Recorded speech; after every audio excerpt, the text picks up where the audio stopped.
In this lesson, we'll discuss and look at controlling visibility of elements within your views. Looking at my current view right now, I see some mechanical equipment, a few grid lines, a few walls, and some other architectural elements, along with some mechanical elements as well. Now, let's say you want to change the visibility. In other words, I want to override what my current view template has set. Well, there's a couple of different methods on how to do that. One is in the actual view properties on the left. If I don't have anything selected, you see the properties of the view. I could click Edit to the right of Visibility Graphics. Doing so will open up the actual properties for the graphics of what I see on my screen. First tab is my model graphics, and I can look at all of these or filter by category. In here, I can choose different elements or sub-elements and then click in the blank boxes to override a variety of things. For example, for ducts, I could override color, weight, or a pattern, picking a different actual result versus what the template is defining for this type of view. You can also do the same thing for annotation and any other models that are associated to this view, whether they are imported or they are filtered. Go ahead and click Cancel. Now, another thing you may want to do is temporarily see elements above the level or below the level you're currently looking at. And this is called an overlay. So if I scroll down, you can actually see or set an overlay or an underlay, depending again if you want to look over or under. Underlay setting is currently set to none. I could, though, change this to a different level and apply that and be able to see more or less depending on if there are elements above or below what I'm currently looking at. Generally, where you would use that is if you were on a second or third floor and you wanted to see elements below it to align them, you would actually use the underlay and visually look at elements below your current level. But I'm going to set this back to none in this example and apply that. Now, another method we can change or look at are the actual crops. So you could turn the crop on or off, meaning I can actually see more than what's inside of this crop box. So if I deselect crop, click on your screen, you're going to see everything within that view. If you click on crop view again, click apply, it crops it off. But right now the crop box is not visible. If you check mark the crop region visible, and click apply, you actually see the crop box. And you can click on the crop box and drag the points to enlarge or shrink the crop box. I'm going to go ahead and turn the crop box off. Now, some other things you may want to do, depending upon how you work, is temporarily hide different elements within this view. You can use the icons on the bottom of your screen on the shortcut view bar to do this. The icon that looks like glasses is a temporary hide isolate icon to temporarily hide or isolate things that you click. So if I click on temporarily hide or isolate, I see I have different options depending upon what I want to do to what I highlight. So for example, if I click one of the grid lines, it'll turn a different color and you'll see dimensional data for it. Then click on the eyeglasses, the temporarily hide isolate icon. Now you have four options. Isolate this category, meaning turn everything else off but the grid line category. Or hide the category, meaning hide all the grid lines in this view. Or you could just use isolate, which means isolate just this one singular item, leave it on, or just hide this one singular item. And I use the last one, hide the element. So if I click hide element, it actually hides that one singular element temporarily. And now I can go about designing whatever I need to do. Now, to recall that back, I can actually hit the eyeglasses again, and I can click the Reset Temporary Hide Isolate option. This will turn on everything that's currently turned off. Now, you have a couple other options as well, too. If things are hidden by default based on the view template, you can click the light bulb. The light bulb will then visually show you elements that are hidden within this current view. And I can see those are in magenta. So those elements now are hidden in this view, but I could click on those and visually turn those back on or off. You also have the ability to control the crop here on the same toolbar versus going to the properties box up on the left. A couple other options are shadows, if you want to turn shadows on and off, and if you want a sun path, more used for solar studies. The first two options are your level of detail, where you have fine, medium, and coarse. This would set the thickness of the walls or the details within the walls. In other words, do you see two lines for a wall, or do you see the actual makeup of the wall? Brick, mortar, an air spacing, a furring strip, drywall, rock glass, or any other elements within that wall. You also can set the actual visibility styles, meaning is this shaded, is it a hidden line, or is it a realistic? So as a review, in this lesson, we looked at different ways to control or manipulate the visibility of our existing views. We looked at ways to override the visibility graphics, to temporarily change or override line styles, line weights, line colors, to turn on or off different elements within this view. We also looked at the cropping of views, how to turn on or off the crop or enlarge or shrink the crop. We also looked at ways to temporarily hide or isolate elements within this view, or temporarily hide or isolate an entire category of elements within the view. And then lastly, we looked at, really briefly, the icons on the view bar on the very bottom to crop and hide, to turn on and off solar studies and shadows, and then also change the visibility or detail of our drawing, or in this case, our project view, and then also the graphics, whether we want shaded with edges, hidden lines, or realistic. In this lesson, we'll discuss and cover duplicating views. We'll also look at the types and methods to duplicate views. To duplicate a view, you can basically duplicate the view exactly like it is, including everything, all of the actual elements, and all of the annotation. Or you can choose to just duplicate the view without annotation, or you can duplicate a view and make it dependent to its parent. So to do that, simply move your mouse over the view you want to duplicate. The view we're currently looking at is a power section view. So in the project browser in the lower left, scroll down to power, then section, and then the duplicated view. One method is to simply right click on the view, go to duplicate view, and now here are the three options. Duplicate, the first one, will actually duplicate the view, but does not duplicate the annotation. The second one, duplicate with detailing, will duplicate the view, including the annotation. And the third one, duplicate as dependent, means it will duplicate the view exactly as it is with annotation, and it becomes a dependent of the parent. So the difference between the second one, duplicating and detailing, and duplicating and dependent, the dependent one will currently update each one, the parent and the child. So if you add something to the parent, the child gets the same information, and vice versa. So let's look at all three. Let's click duplicate. So as you can see, the view duplicates. I have a new name in the lower left, and I'll expand my project browser window to see that. I have copy one. No annotation is copied in the duplicate. Let's go back to the original, the section main electrical distribution view. Now again, right click it, go to duplicate view. This time choose duplicate with detailing. This time it creates a duplicate and includes the annotation, the detailing. Now let's go back again to the original section view, main electrical distribution. Right click it again, go to duplicate view. This time choose duplicate as dependent. Now notice in the browser, it actually places it below its parent. So in this example, if I go back to the parent view, go ahead and double click that, and we want to add something new to this parent view. Let's say we want to add annotation text. So I'll go to my annotate tab, I'll click text. Then within the view, I'm just going to click a point and I'm just going to type sample for text. It could be anything. So new text is now added to this view. I'll zoom back out. Now when I go to the dependent, the child of it, go ahead and double click the child, dependent one. I see that text is here as well.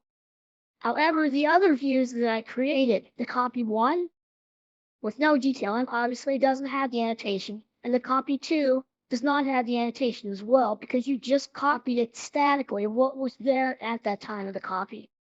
So as a review, in this lesson, we looked at ways to duplicate views. One is to create a duplicate of just the actual model elements. Another is to duplicate with detailing, meaning you're duplicating with the annotations. And the third method is to duplicate as a dependent, meaning whatever you add to the parent is now applied to the child and vice versa. In this lesson, we'll cover sections. So a section is a cut through a plan or your three-dimensional model to show you an interior cut or face or a real-life 3D view of that area. For example, I would like to see in detail the HVAC unit and ductwork inside of this space. I can't see it through current elevations, so I'll make a section at a specific point or line and view from that area. So to create this section, let's go to the View tab on your ribbon, and then in the Create area, click Section. The first thing I want you to do is pick a point to start to draw your section line. Well, I'll click a point above the actual area to the left of what I want to section, or view. Go ahead and left-click and start to drag your mouse. As you do, you see the section symbol, the section line, and the end mark. And then drag this to include everything you want to see within that section. So I'll go below the walls on the bottom and left click again. Now after you left click again, you'll actually see a dashed line representing the field of view of what you'll see inside of the section. Right now it's viewing a little too much, so I can adjust this by dragging the arrows to pull that depth in and or the crop to the right or the left to include more or include less. Now, if you drew the section in the wrong direction, there are two arrows that allow you to flip the section. Clicking on those will flip the section mark itself. If the orientation of the section is not in the correct angle, you can use the rotation icons to rotate the actual section. Note that the section symbol does not have anything in it right now. That text will be filled out when you place the section on a sheet. Once you're done at this point, simply click away from the section and that section mark is created. To see this information again, simply click the section line. Once you do, you'll see the same symbols highlight, and you'll also see the information in the Properties area on the left. Here, you can go in and set the various values and controls for the section, including the clip and changing the section name. So if I scroll down, I see this section has a view name called Section 9. Or I could call it something different. So let's go look at Section 9. So in the project browser in the lower left, scroll down to Sections, Mechanical, and then double-click Section 9. This will open up the section and its default orientation and default settings. So right now I see everything, but really I don't want to include the first floor or the third floor. I just really want the second floor section of the HVAC system. So I can adjust the crop. That's the rectangular box around the outside. Simply click on it, and then move your mouse over one of the dots and drag the crop box in around the area that you only want to include. Or you could enlarge this if you wanted to include a larger area. Once you're done, simply click away from the crop box to deselect the movement. To visually turn off the crop box, you can do this in the Properties area on the left under Extents. I could uncheck mark crop region visible and apply that, and that would turn off the actual crop box. I also can change the detail level so I can see more. So right now I'm just seeing a line for the HVAC ductwork. But really I would like to see its full detail. Well, you could change that setting in the Properties box on the left under Detail Level, or I could also use the icon on the very bottom to change the detail level here. And I'll set the detail level to fine, so I actually see the true size of the ductwork. Now, other things you could do within the view, you could override the graphics visibility of the elements you currently see within the view. So for example, I have this grid line. Maybe I don't want to see grids. So I could go to the Visibility Graphics Override within the view and click Edit. And then I could find grids under Annotation. And I could turn off my grids just by deselecting. Apply and OK. And now I no longer see the grid mark within this view. So as a review, what we looked at in this lesson was creating sections. We first started out with a plan view and created a section mark. With the section mark created, we defined the view range, or what we want to see within that section. Then we went to the actual section view itself. On the section view itself, we modified, again, what we were looking at, the view range, the right, the left, the top, the bottom, by shrinking the crop box. We turned the crop box off, and then we looked at other ways to turn off the visibility of various elements within this view. In this lesson, we'll cover elevations. So in a previous lesson, we looked at creating building sections, or a section in certain parts of your Revit model. Here we're going to look at creating elevations. Typically, an elevation would be used for an exterior elevation or an elevation of a different part of the building. So we'll walk through creating an elevation of an exterior face of this actual building. And then from there, we can decide what elements are on or off within the elevation. So to generate the elevation, let's go to the View tab, and then on the View tab in the Create panel, you have a drop-down for elevation. One is elevation, the other is framing elevation. For this example here, we're just going to use elevation. Now after you click elevation, the ribbon will change, and you're actually holding the elevation marker with your mouse. And it's wanting you to place now the elevation marker for a location of wherever you want to place it. Now, if you zoom in and you look at that elevation marker, you'll notice it's pointing in a direction.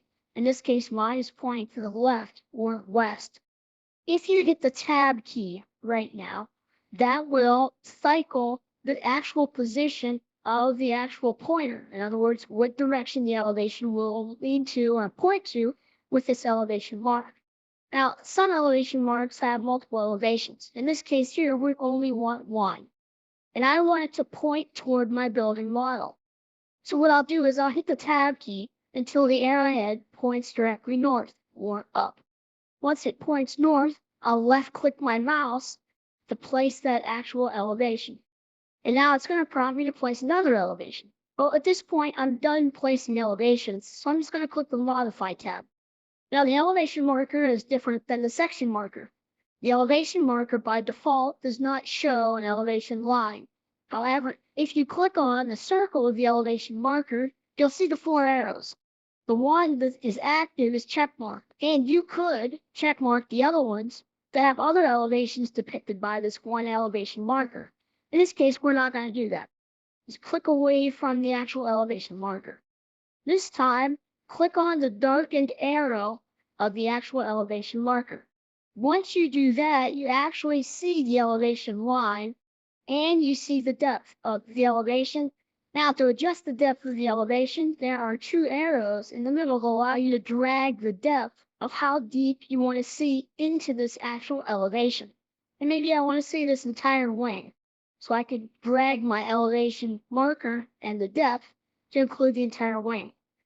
Now I can adjust the length and the width by using the icons, little circles on the right and on the left, the handles. And once I'm done, I can click off of that, and then that is adjusted and set. Now the properties of this elevation can be set in the Properties panel. To do that, go and click on the actual arrow of the elevation marker again. Once you do that, you'll see the properties for this elevation marker. This is where I can go in and I can set what elements I'd like to see in the elevation. Now again, you could do it here or you could do it on the actual elevation. One thing I want to note is what is the elevation name. So if I scroll down, I can see the name is elevation 1-A. Go ahead and click off of the elevation marker on your screen. You can zoom back out. Now I can see our elevation marker we just created, and I can see others around the actual building as well. In the browser on the lower left, let's scroll down to our new elevation. We'll go to Elevations, Mechanical, and then here's our new elevation, elevation 1-A, and double-click it. This will open the elevation in its fully open mode without being cropped. To crop this, what I could do is select the crop box and grab one of the handles and drag the handles to actually resize the actual crop around the elevation. You can adjust this as to how close or how far away the crop is from the actual building itself. Same as in some of the other examples, if we do not want to see the actual crop box itself, I can turn that off in the properties. So I can scroll down to where I see crop region visible, and I can uncheck mark that. That'll actually turn off the element within the elevation. I can also override the visibility graphics of what I'm currently looking at. To do that, I can scroll back up and go to the Edit button to the right of Visibility Graphics Override, and here I can turn on or off elements I don't want to see in this elevation. Just click Cancel for this example. But I can do the same thing as well for annotations. I can go to the Visibility Graphics and override those there as well. Another thing I may want to do is change the scale. The view scale is in the lower left part of your view window. Right now mine is set to 1 to 50. If you click on that, this is where you can change the scale of the given view. Right now, I'm going to leave it at 1 to 50. As a review, what we covered in this lesson was elevations. We looked at how to create a new elevation marker using the elevation tool on the View tab. We dropped that marker, and we looked at how to position the actual arrow on the elevation mark as to what direction the elevation points, or south, east, or west. We then looked at displaying the elevation line and the depth of the elevation, or how far into the object or model we see. And then we looked at the elevation in itself and how to control the various properties of that elevation on what we want to see, the different lines, the different annotations, and also the crop. From there, we can actually adjust a variety of different other elements within the elevation itself. In this lesson, we'll cover creating callouts. So you may have already created floor plan, ceiling plans, elevations, and sections. And let's say there's a part of one of those plans or elevations or sections that you need to enlarge to show detail or to define something within that is too small to see at the current scale of the plan view. You would create a callout to do that. So in the model example we have for this lesson, we're going to make a callout in the lower left around the wiring or plumbing, in this case of the HVAC systems. To create the callout, let's go to the View tab. In the middle in Create, there's a callout dropdown. The callout dropdown lets you create either a rectangular callout, meaning the area that's going to be enlarged, or you can sketch a boundary, or a rectangle, or a square, or another shape to define the area that'll be enlarged. For this example, let's just choose rectangle. Now what Revit is going to prompt you to do is to click points to define a rectangle. Well, first off, I'll zoom in around the area that I want to make a rectangle around. I'll move my mouse into that area. I'll left click, start to move my mouse, and then I'll see this rectangle appear. Now, don't worry about the callout symbol because we'll move that once it's placed. Move your mouse till you actually have the size of the callout that you want, and then left click again. That places the callout. Now to move the actual callout symbol, simply click on the actual callout frame or line connecting the symbol to the actual callout rectangle, and then you'll see a little circle appear next to the callout. That callout circle can be moved now by using the drag handle that's attached to the circle. Just hold your left mouse button down over it and actually move, and you can actually drag this callout symbol along with this extension line to a new position and then release it. Now, with the callout still highlighted, you can change the properties of this callout on the left in the property area. So I could change the level of detail of what I'll see in the actual callout view. I'm going to change that from coarse to fine because I really want to see the detail. I can choose Edit to turn on or off different elements within the callout. Right now, I'm going to leave them as is. Show in will actually show the callout in the parent view, the view we're looking at right now. The discipline is already defined. Background color scheme is set. If I scroll down a little further, I'll see the view name is actually named Main Electrical Distribution -callout 1. Now, a few other settings we can change here, but I'm going to wait till we get to the actual callout to change those settings. So go ahead and click anywhere away from the callout on your screen. Now, in the project browser in the lower left, let's scroll down to actually the section callout. It should be right below the current section of what we're looking at. and simply double-click the callout to open it. This will open the callout, displaying information that was inside of that callout frame or window. Now, to change the elements here, you could simply go to Properties on the left and do the same thing. Change the detail, maybe change the visibility of elements that you're seeing within the callout, and also go down toward the bottom, and this is where we could turn off the visibility of the crop box if I don't want to see that. Now, maybe for this callout, I really don't want to see the grid lines or the level lines. So I'm going to scroll back up and override the current settings for this view by clicking Edit to the right of Visibility Graphics Override, and then I'll go to the Annotation category, and I'll turn off the indicators for levels and also grids, and then click OK. That actually turns those elements off in this view. Now I also could change the scale of this view if I want to. In the lower left, my current scale is 1 to 50. If I click that, I could change the scale to make it smaller or larger.